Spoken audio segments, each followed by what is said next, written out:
Arcieri nasce fondamentalmente per ricreare un gesto perduto, quello dell'arciere.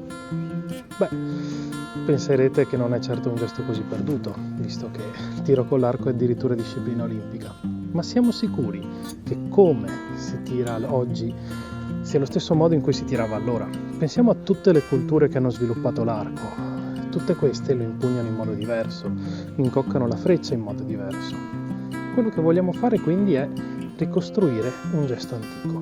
E per farlo abbiamo bisogno dell'archeologia, abbiamo bisogno di reperti archeologici ricostruiti da noi, abbiamo bisogno dell'antropologia e dell'etnografia per fare i confronti con quelle culture che ancora oggi tirano con l'arco. E dove possibile abbiamo bisogno anche delle fonti iconografiche, dove queste sono reperibili.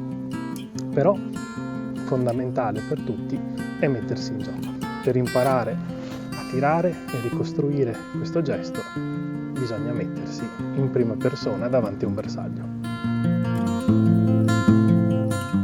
Dalle cime delle Dolomiti, con i cacciatori mesolitici di Montevalde Sora,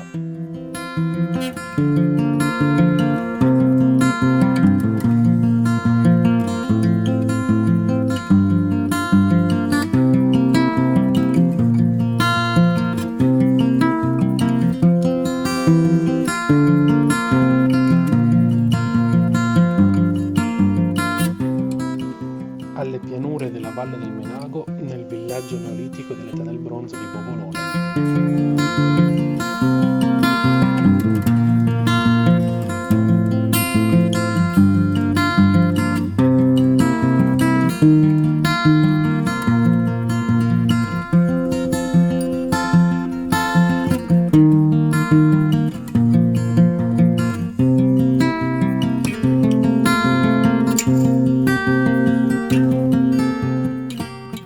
Siamo finalmente arrivati ad Altino.